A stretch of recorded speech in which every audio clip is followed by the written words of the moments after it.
पृथ्वी, अर्थ, दुनिया, चाहे आप इसे किसी भी नाम से पुकारें, हमारा ये पृथ्वी देखने में जितना ही सुंदर है उतना ही कॉम्प्लेक्स भी है। अगर मैं आपसे पूछूं कि आपका एज क्या है तो आप बता पाएंगे कि आपका एज क्या है, लेकिन क्या आप जानते हो हमारा इस धरती का एज यानी उम्र कितना है? या फिर अगर मैं आपसे पूछूं कि दिन में कितने घंटे होते हैं, आप बोलोगे 24 घंटे, लेकिन हमेशा से ये 24 घंटा नहीं था। 2011 में जापान में हुआ भूकंप के कारण से पृथ्वी का एक दिन का टाइम 1.8 मिलीसेकंड तक कम हो गया था। ये सब इंटरेस्टिंग फैक्ट्स आज आप लोग इस वीडियो पर जानने वाले हैं।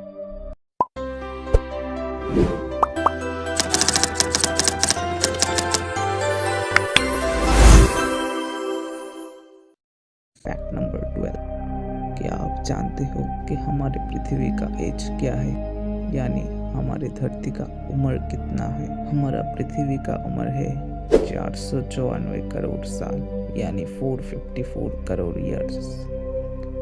अब आपके दिमाग में ये सवाल आया होगा, कैसे पृथ्वी का एज पता चला?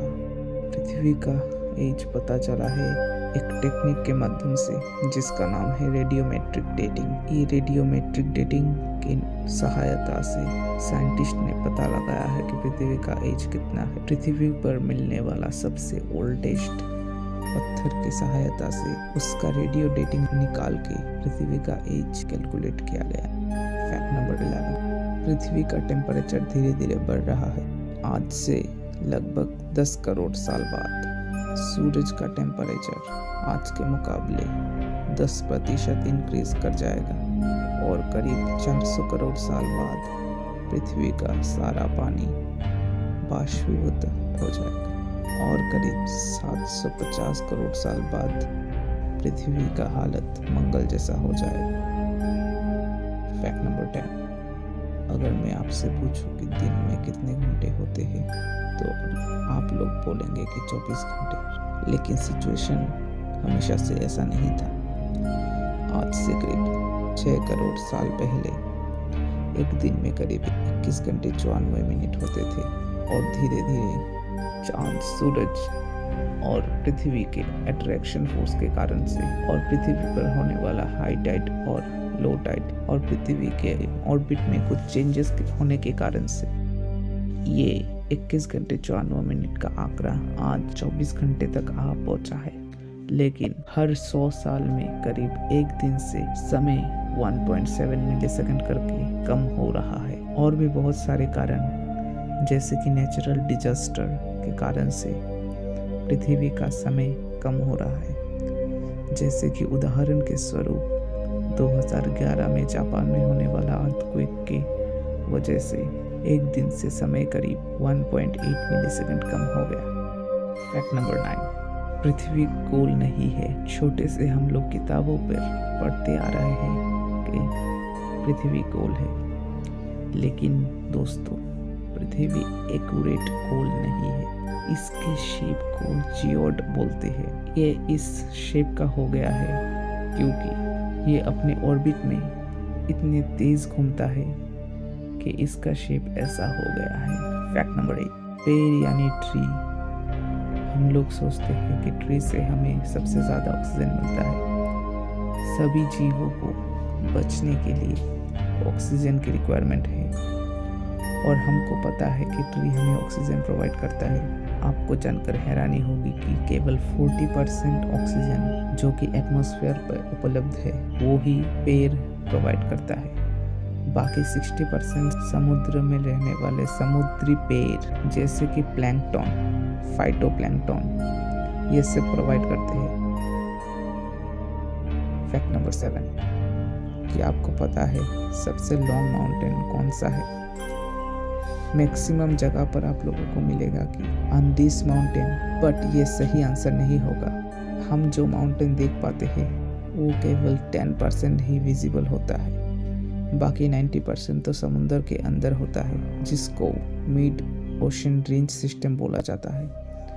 1950 के एक सर्वे के हिसाब से आंदीज माउंटेन से भी 20 गुना ज़्यादा बड़ा है ये mid ocean range system. Fact number 6, क्या पृथ्वी का हर सतह पर ग्रेविटी सेम होता है? मैक्सिमम लोगों का जवाब होगा हाँ, लेकिन मैं आपको बता दूं कि नहीं, हर जगह सेम ग्रेविटी नहीं होता है। एग्जाम्पल के लिए कनाडा का हैंडस्टोन वाले खाड़ी में ग्रेविटी का हिसाब मैं आपको बताता हूँ। मैक्सिमम जगह पर जितना ग्रेविटी होता है उससे कई गुना कम ग्रेविटी है इस जगह पर। इसका कारण वैज्ञानिकों ने बताया है कि अर्थ का सेंटर और सरफेस के बीच में पर्याप्त घुलनशीलता यानी सोल्यूबिलिटी ना होने के कारण से ये सिचुएशन का उत्पन्न हुआ है। और सिर्फ ये स्थान ही नहीं, ऐसे और भी बहुत सारे जगह है जहाँ पर ग्रेविटी का अट्रैक्शन दूसरी जगहों के मुकाबले बहुत कम होता है। फैक्ट नंबर 5, वर्तमान में हमारी दुनिया में 7 कॉन्टिनेंट मौजूद है, लेकिन आज से करीब 20 करोड़ साल पहले हमारे पृथ्वी में केवल एक ही कॉन्टिनेंट रहा करता था, यानी चारों ओर पानी और एक ग्राउंड सरफेस जिसको पंजिया कहा जाता है। धीरे धीरे टेक्टोनिक प्लेट के हिलडोल के कारण से आज हमारे पास 7 कॉन्टिनेंट मौजूद है। साइंटिस्ट के हिसाब से आज से करीब 2.5 करोड़ साल बाद ये 7 कॉन्टिनेंट फिर से एक जगह एकत्रित हो जाएंगे और फिर से उत्पन्न होगा पांजिया। फैक्ट नंबर 4, आपको तो ये पता ही होगा कि पृथ्वी के 2 पोल नेचुरल मैग्नेट जैसा काम करता है। साइंटिस्ट के हिसाब से पृथ्वी अपने मैग्नेटिक डायरेक्शन को चेंज कर सकता है और फ्यूचर में ऐसा हो भी सकता है कि पृथ्वी अपना मैग्नेटिक डायरेक्शन चेंज कर ले, लेकिन इससे हमें कोई प्रॉब्लम नहीं होगा। ऐसा हुआ तो जो प्रॉब्लम हो सकता है वो है कि कॉम्पास का कांटा बिगड़ सकता है और समुद्री प्राणी जैसे कि डॉल्फिन और ऐसे मछली जो कि मैग्नेटिक फील्ड को काम पर लगाकर अपना रास्ता निकालते हैं, उन्हें प्रॉब्लम आ जा सकती है। फैक्ट नंबर 3, हिडन ओशन क्या है ये? साइंटिस्ट लोग अर्थ के सरफेस से 660 किलोमीटर नीचे एक हिडन ओशन रहने का दावा लगा चुके हैं। कहा जा रहा है कि उस समुंदर में नॉर्मल समुंदर के कंपैरिजन में 3 गुना ज़्यादा पानी है, लेकिन ये लिक्विड नहीं है, जो कि एक क्रिस्टलाइज फॉर्म में मौजूद है, जिसको रिंकोराइट नाम दिया गया है। कुछ साइंटिस्ट के हिसाब से आज के टाइम पे जो ओशन मौजूद है वो भी पहले क्रिस्टलाइज फॉर्म में ही मौजूद थे। फैक्ट नंबर 2, पृथ्वी पहले पर्पल था। हाँ, ये थ्योरी में बहुत सारे साइंटिस्ट बिलीव करते हैं कि साइंटिस्ट के हिसाब से पृथ्वी का कलर पहले पर्पल था। पृथ्वी के शुरुआत वाले जो लाइफ थे उनमें क्लोरोफिल के जगह पर पर्पल कलर का पिगमेंट यूज करते थे वो लोग, जिसका नाम था रेटिनल। इसीलिए पृथ्वी का कलर भी पर्पल था। धीरे धीरे क्लोरोफिल का आगमन हुआ और हमारा प्लेनेट का आज ग्रीन होने का कारण क्लोरोफिल ही है। फैक्ट नंबर 1, पृथ्वी में बहुत सारे जीव रहते हैं। कैसे उनका उत्पत्ति हुआ? साइंटिस्ट के हिसाब से पृथ्वी के जीव ऐसे मॉलिक्यूल से बने थे जो कि जीवन के फॉर्मेशन के टाइम पर उपलब्ध था।